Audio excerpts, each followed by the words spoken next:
Orang-orang Arab saja yang ngomong di sini loh dulu makam Rasulullah tempat mandi Rasulullah. Jadi Rasulullah keluar dari Masjidil Haram, di sana ada sebuah sumur, dihancurkan. Sekarang apa di sana? Lampu merah, stopan. Jadi traffic light. Aduh, saya bilang, wanita Fatimah sudah mau dihancurkan, ini sudah dihancurkan, ini sudah dihancurkan. Rumah Siti Khadijah dihancurkan, ini dihancurkan. Oke, baik. Kemudian yang ke berapa? 18 atau 19? 18. Nah, ini merupakan degradasi dari mulai berkurangnya rasa takdir, rasa hormat. Orang mencoba menerapkan rasa hormat itu, berusaha setinggi mungkin. Takdir. Ini udah mulai dikurangi. Lama-lama nanti orang udah gak akan hormat lagi dengan hadis Rasulullah. Berkurangnya atau degradasinya rasa hormat. Nah, kemudian yang ke-20 atau 19. Nah, kita sebagai orang yang punya faham menghargai makam, mereka memperlakukan kita menilai yang tidak-tidak. Artinya ini adalah sebuah sikap suudzon yang berlebihan. Jadi orang tadi dikasih Pak Uji lah mau datang teh syirik. Yang datang itu semua syirik semua. Nah, itu kan suudzon mereka. Sangat suudzon kepada yang lain selain mereka. Nah, apa bentuknya tadi menghilangkan itu? Nah, kemudian dengan sangat mudah memberikan predikat syirik. Jadi orang teh korban suudzon tah. Nusuk ziarah kayu, dia. Jangan jauh-jauh lah. Eta bangsa Abdul Qadir Jawa segala macam. Aduh. Ya. Sedih saya itu. Kok sangat picik gitu. Merendahkan Imam Ghazali, merendahkan Imam Bukhari segala macam. Aduh. Ya. Kata-kata itu sudah sangat berlebihan. Nah, kemudian yang 21, yang lain selain kelompok mereka menerima dan memahami yang namanya perbedaan. Yang pada ayatnya al-ikhtilafu rahmatun. Mereka enggak. Pokoknya nggak bisa beda. Paksakan satu madhab, paksakan satu faham. Mereka anti madhab tetapi membuat madhab tersendiri. Dan mereka tidak mentolerir. Kenapa Mbah Wahab Hasbullah datang minta agar supaya 4 madhab masih berlaku di sana? Dipotong semuanya. Madhab satu-satunya yang mulai di sini dan madhab yang paling benar adalah madhab Wahabi. Itu secara tidak langsung ini ekspresi mereka tidak mengakui yang namanya perbedaan. Tapi saya yakin nanti setelah 100 tahun, jadi 2024, itu nanti Pak Deden 100 tahun dari 1924. Sekarang sudah mulai ada indikasi. Sekarang ada yang namanya gerakan MBS. MBS itu Muhammad bin Salman, putra mahkota sekarang Saudi. Sekarang sudah mulai ini. Ulama-ulama mereka sudah mulai tersingkir. Sekarang dimodernisir. Ya. Sekarang termasuk di stop bantuan ke Indonesia. Bayangkan bantuan ke Indonesia untuk gerakan Wahabi itu sudah hampir menghabiskan 50 miliar dolar. Coba bayangkan. Itu selama 20 tahun. Dari tahun 2000 sampai 20 itu berapa? Bukan ratusan, ribuan masjid yang diambil alih. Dirampok. Dan kita ikhlas dirampok. Tenang deh, ada orang mah loba mangganya ngakeun iraha wanina Pak Oji. Mana wanita di diunggul. Makanya tadi saya katakan kita jago-jago kandang. Kita jago-jago kandang. hampir 50 miliar US dollar. Nah sekarang gerakannya namanya gerakan MBS, Muhammad bin Salman, mulai Islam Wahabi mulai didirikan, ada yang namanya moderasi, mulai moderat. Ini baru 1 tahun loh MBS. Banyak berlebihannya, wah di dekat Riyadh kan sekarang sudah mulai ada kafe, sudah mulai ini, wah sudah yang ini itu udah mulai di ini. Dan bukan ratusan, ribuan kitab yang dimanipulasi. Jadi bukan hanya sekedar perpustakaan, tapi mereka punya perpustakaan baru. Buku Imam Nawawi semuanya dirubah, buku dimasukkan. Bayangkan sampai kitab Imam Syafi'i, Al-Dan Risalah, mereka, belum ada loh selama 1300 tahun, belum ada kelompok yang berani memanipulasi sebuah buku, dirubah. Sadis kan? Kalau mereka otaknya tidak dicuci karena Yahudi, tidak akan berani.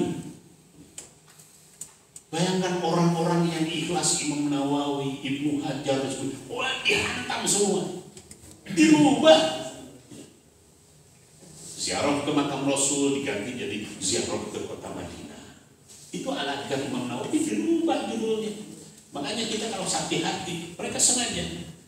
Hampir semua pesantren-pesantren yang didirikan oleh Wahabi di Indonesia mempergunakan nama-nama kita. Penerbitnya mempergunakan penerbit Syafi'i. Begitu dibuka, paham mereka semua. Pesantren Sunnah wal Jamaah. Yang di Lombok itu banyak orang yang tertipu loh. Hanya mereka terlalu berlebihan. Bayangkan ngomong ke Syekh Zainuddin disebut tai anjing. Itu orang yang sangat dimuliakan di Lombok. Beliau yang mengislamkan Lombok. Orang marah semuanya. Ada 5 kiai termasuk min auliyaillah, mereka omong kasar dan sangat kasar. Itu kan kita ziarah ke sana sama dengan kita menutup wajah kita dengan tai anjing. Wah, terbakar mereka, dibakar kan? Nah ini ya. Oke. Baik. Jadi tadi yang ke-21 mereka menafikan perbedaan. Nah kemudian yang ke-22 mereka tidak pernah berpikir apa akibatnya kalau sampai itu dibongkar. Dan pasti bukan hanya di Arab saja, sedunia orang akan protes, bisa-bisa diboikot. Kalau saya waktu itu membayangkan bisa-bisa pemerintah Saudi kalau tidak dibantu Inggris Amerika mungkin akan hilang. Mungkin salah satu dampaknya mungkin orang nggak akan ada yang haji lagi ke Mekah. Waduh, itu menjadi sumber fitnah. Dan disitulah awal dari perpecahan kalangan umat Islam. Karena saya melihat makam Rasulullah ini alat pemersatu. Syiah bisa datang, Ahlus Sunnah bisa datang, ini bisa datang, ini bisa datang. Madhab Maliki, Hanafi, Hambali, Ja'far Shadiq, Abu Daud, Daud Al-Dhahiri, semuanya macam-macam datang semuanya ke makam Rasul. Itu kan alat mempersatu. Ini sekarang salah satu alat mempersatu dibongkar. Mereka nggak pernah berpikir apa dampak yang terjadi. Itulah yang saya katakan akan terjadi yang namanya fitnah kubro. Tapi saya yakin Allah pasti akan melindungi. Nah kemudian yang ke-23 tadi sudah saya singgung sepintas bahwa yang ada di makam ini derajat kemanusiaannya berbeda dari yang lain. Itu harus kita jelaskan. Loh kan Muhammad sendiri manusia. Mereka selalu ngomong begitu. Iya betul. Siapa yang mengatakan bahwa Rasulullah itu Tuhan? Enggak. Tetapi derajatnya berbeda. Dan kita banyak sekali mendengarkan bahwa Rasulullah itu tidak meninggal. Jangankan Rasulullah, padahal orang yang syuhada itu gimana habis Rasulullah? Atau Al-Quran malah pamali. Orang yang mati syahid itu dalam Al-Quran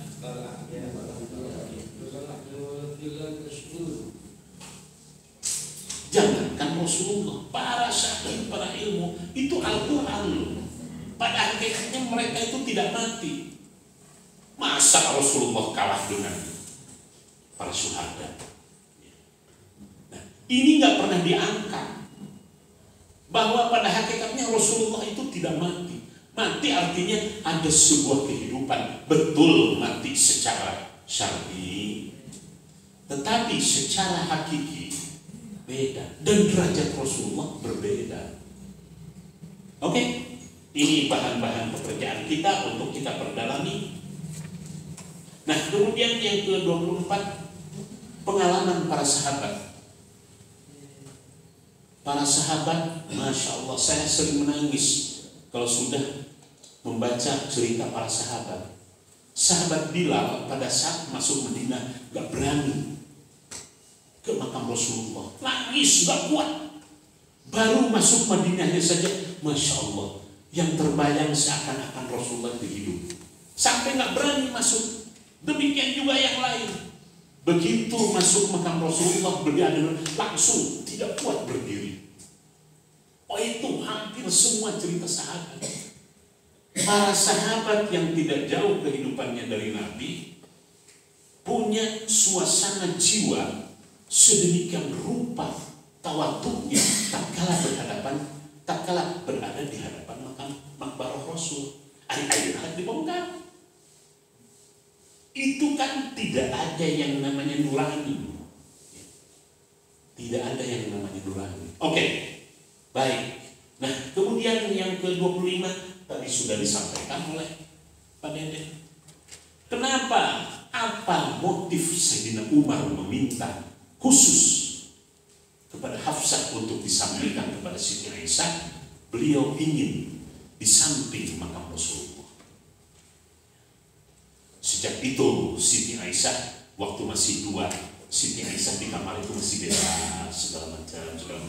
Setelah ada makam Sayyidina Umar, Siti Aisyah sudah nggak bebas lagi, selalu berkerudung, selalu ini, karena itu merasa bukan muhrimnya. Sayyidina Abu Bakar kan ayahnya. Nah, sejak itu sampai minta khusus disampaikan oleh Siti Hafsah dan Siti Aisyah mengizinkan. Nah, jadi itu merupakan sebuah kehormatan kalau beliau bisa berada di samping makbarah Rasul. Lamun cek di lemah ayeuna mah alah sarua. Arek deukeut Nabi, arek deukeut beda. Kenapa? Beberapa kiai pada saat Allah yarham masih hidup, banyak yang minta, termasuk Pak Musaddan sebelum digaruk itu minta ingin di makam Caringin. Saya bongkar sekarang, banyak sekali. Nah, artinya untuk orang seperti itu berkah itu masih terus mengalir. Yang rumah ditempati oleh Pak Felmi, Pak Ajana, itu pernah ditempati oleh neneknya Pak siapa yang guru SD itu, si pimpinan HTI deh, Pak Julius, Pak Yusman, SD Maman Yusman menjual rumahnya neneknya itu di Jalan Cibadak, pinggir jalan. Ingin dekat hati. Saudara, Ibu Atik Junaidi, kepala SMP di sini, rumahnya di Lengkong besar, gede besar. Walau karena adanya di dalam, saya ingin dekat hati. Di dalam dijual rumahnya. Ibu Suparman, Haji Suparman namanya, Ibu Ratu, mertuanya Bu Emak, Pak Jena, itu di Karanganyar, Jalan Karanganyar dekat makam. Jalan Karanganyar itu ada sungai, ya. Nah, sungai ke sebelah timurnya itu sebuah rumah besar di pinggir jalan, jual ingin Habib. Itu kurang lebih ada 30 jamaah-jamaah ingin Habib. Ya, karena ingin barokah, ingin ngajar ruhaan. Malah nubus Agus di asal oke keluar. Ini berkah teh oleh status. Wah, karena ini P3K. Berapa seri lagi. Jadi bedanya seperti itu. Nah, ini yang ke 24 tadi Sayyidina Umar. Karena Sayyidina Umar paham sekali. Oh iya, coba lamun Sayyidina Umar deket Kanjeng Rasul berentah di jalan. Dilewat kan orang-orang semuanya kan mengutamakan ke Muhammad Rasulullah yang lain.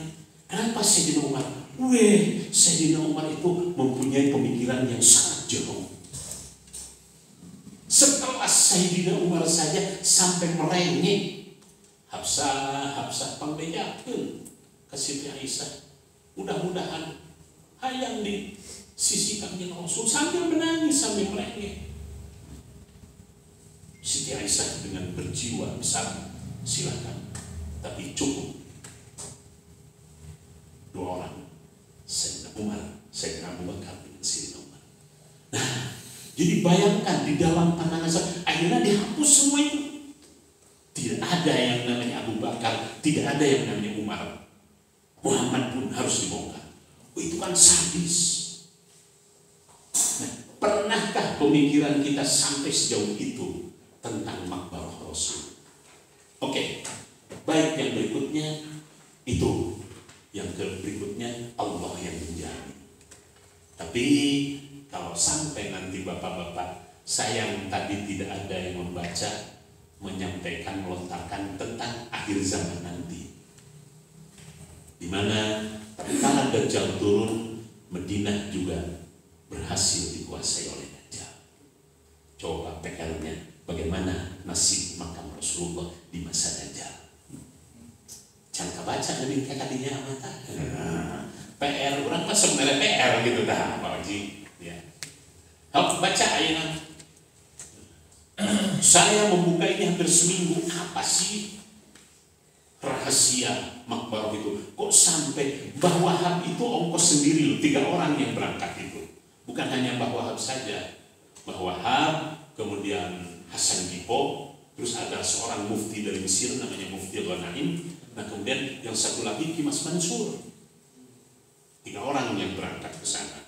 Ya, Mbah Wahab dengan tegas dengan ini. Jadi, orang-orang Islam sedunia sampai sekarang itu berterima kasih kepada Bapak Rasulullah. Bukan terima kasih kepada NU-nya, karena NU belum ada waktu itu.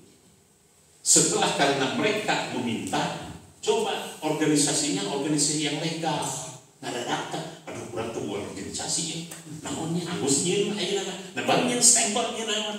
Itulah 31 Januari 26 dijadikan momentum berdirinya NU karena didesak untuk memiliki sebuah lembaga yang legal. Tetapi jasanya sedunia lebih kaina orang bisa ziarah ke makam Kanjeng Rasul.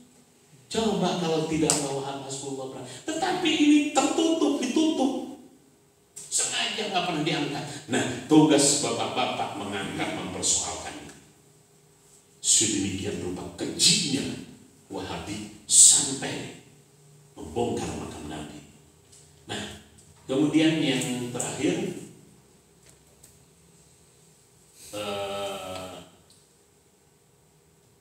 di beberapa tempat tadi sudah saya sebutkan. Misalnya waktu kita ke Singapura, Pak Jenal ya, Pak Lukman, di kota Singapura itu ada makam Habib Nur di atas. Waktu orang Singapura mau membuat tol, nggak bisa dibongkar. Akhirnya dibelokkan. Singapura, orang Singapura ngomong semuanya. Lee Kuan Yew nggak bisa membongkar. Itu orang yang Islamkan di Singapura namanya Habib Nur. Di atas kita naik sampai si tol itu jadi belok. Dan bisain alat-alat berat hancur semuanya. Orang Singapura sendiri yang ngomong. Loh, kenapa kok ini belok ini? Nggak bisa menghancurkan alat-alat berat dan sebagainya. Ini baru keturunannya, apalagi makbarah Rasulullah. Makbarah Rasulullah SAW. Baik, itu berkaitan dengan maktaroh.